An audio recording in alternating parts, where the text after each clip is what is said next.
Electrophoresis एक ऐसी technique है जिसमें हम मॉलिक्यूल्स के मुख्तलिफ फ्रैगमेंट्स को उनके साइज, शेप, मॉलिक्यूलर वेट और उनकी सरफेस पर पाए जाने वाले पॉजिटिव या नेगेटिव चार्ज की बेसिस पर एक दूसरे से अलहदा कर सकते हैं।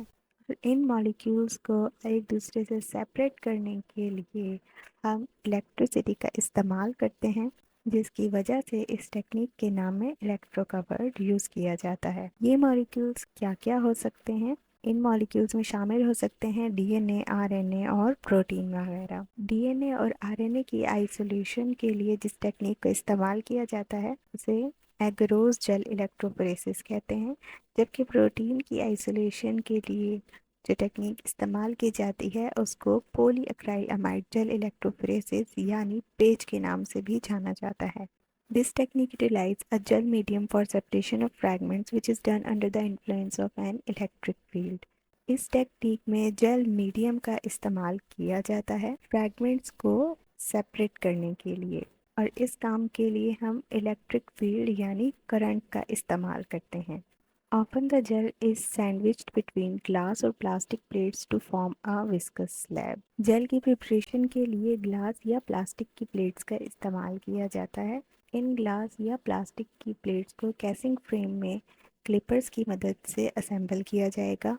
फिर उसके बाद इन दोनों प्लेट्स के दरमियान में जेल को पोर किया जाता है। इसको जेल को दो प्लेट्स के दरमियान सैंडविच करना भी कह सकते हैं। यहाँ पर ये जो आपको पिक्चर दिखाई हुई है ये पेज यानी पॉलीअक्राइल अमाइड जेल इलेक्ट्रोफोरेसिस की है। पेज के लिए दो तरह की जेल का इस्तेमाल किया जाता है, एक रनिंग जेल होती है और दूसरी स्टैकिंग जेल होती है। रनिंग जेल को पहले पोर किया जाता है। जब रनिंग जेल पॉलीमराइज हो जाती है या सॉलिडिफाई हो जाती है तो उसके बाद ही स्टैकिंग जेल को पोर किया जाता है।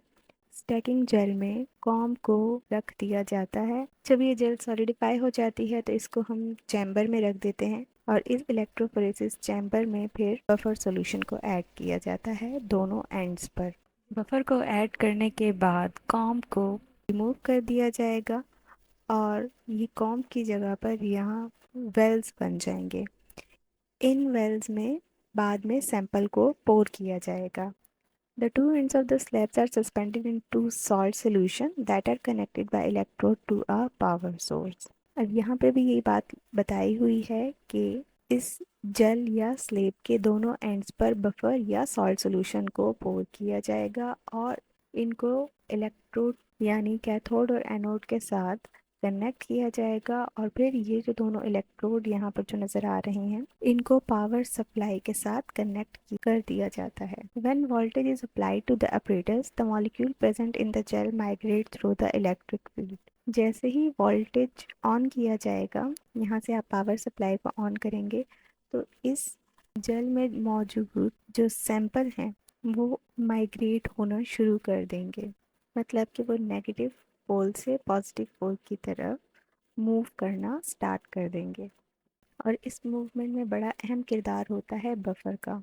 बफर एक तो पीएच को मेंटेन करता है, दूसरा आयनिक स्ट्रेंथ प्रोवाइड करता है जिसकी मदद से करंट फ्लो होता है एक जगह से दूसरी जगह, और उस करंट के साथ साथ ही मॉलिक्यूल एक जगह से दूसरी जगह माइग्रेट कर रहे होते हैं। नेगेटिव चार्ज के जो मॉलिक्यूल्स हैं वो पॉजिटिव पोल की तरफ मूव करना स्टार्ट करते हैं and the molecule having positive charge will move towards the negative pole, और पॉजिटिव चार्ज वाले मॉलिक्यूल्स नेगेटिव पोल की तरफ मूव करेंगे। ऐसा नहीं होगा कि अगर मॉलिक्यूल्स के ऊपर नेगेटिव चार्ज है तो वो नेगेटिव की तरफ जाए, नहीं, नेगेटिव नेगेटिव को रिपेल करेगा और नेगेटिव चार्ज वाले मॉलिक्यूल अट्रैक्ट होंगे पॉजिटिव पोल की तरफ। इसी तरह से अगर पॉजिटिव चार्ज वाले मॉलिक्यूल होंगे तो वो नेगेटिव एंड की तरफ मूवमेंट को शो करेंगे। जेल यहाँ पर एज अ सीव एक्ट करेगी, मीन्स के छलनी की तरह का काम करेगी, और इसमें मौजूद वो मॉलिक्यूल जिनका साइज स्मॉल होगा